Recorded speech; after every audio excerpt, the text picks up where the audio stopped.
Hello and welcome everybody to the Salty Seattle House of Pasta Madness. Today we're making polka dot farfalle or bow ties. They look just like this. Totally adorable. We're gonna jump in. We're using black and yellow. And black is made out of activated charcoal and the yellow is all sunshined up with a little bit of an addition of turmeric. Without further ado, let's sheet the pasta.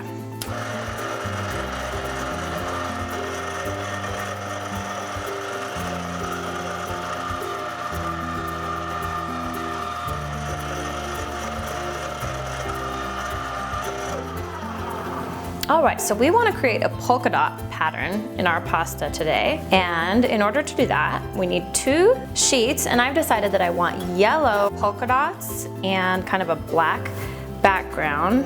So the first thing I'm doing is just making sure that my pasta is the same size. So we've got our 2 different sheets of pasta here, and in order to make the dots I like to repurpose a tool that people often use for cake decorating.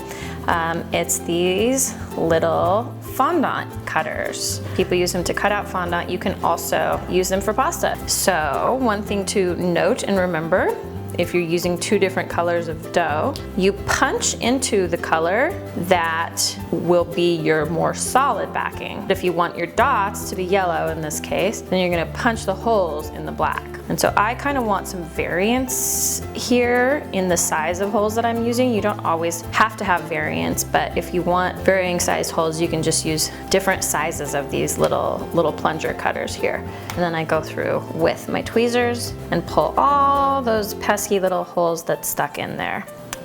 So the goal when you're punching out any pattern in pasta is to make sure that you get your pattern as close together as possible, because when this stretches and skews back through the pasta machine, this is all gonna stretch out. So the pattern actually is gonna look a lot more spread out than you think it is. So really you wanna just get right up there next to the neighboring hole.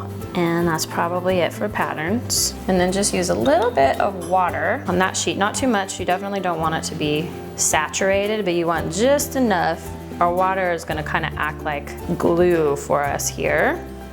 And another great note is never pick up the sheet that you have compromised the integrity of by poking holes in it. Always pick up the nice solid sheet instead when you're sandwiching these 2 together. So I'm gonna sandwich these 2 together just like so. Then I'll use a rolling pin to kind of give that an initial seal. Make sure that we press that together, and then start at one end and kind of go like that. And our pattern is revealed. And you'll really see the pattern come alive as we start to press it back through the pasta machine.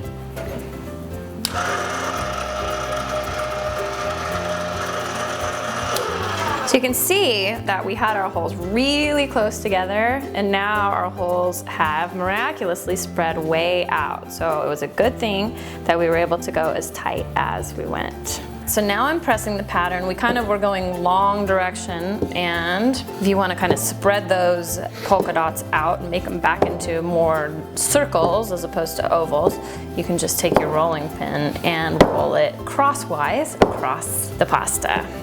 Okay, that looks pretty good. Now, we are going to use our trusty little tool called a pasta bike. We're gonna start one direction, and then our goal is to make little rectangles. So those are gonna be kind of our long sides, and then these will be our short sides, and then I can cut straight across.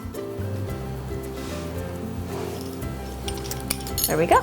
And then we've got just the final step, our pinching technique. So you put your index finger in the middle of the rectangle, and you pull your thumb toward your index finger, and then put your middle finger in the top middle front edge and pull that back toward your index finger. And that is the pinching technique to make farfalle. And there you have it. The bow ties are just easy as pie and as cute, if not cuter as well. For more of this fantastic and fun pasta, please join me on social media at SaltySeattle across Instagram, Facebook, and YouTube. See you next time.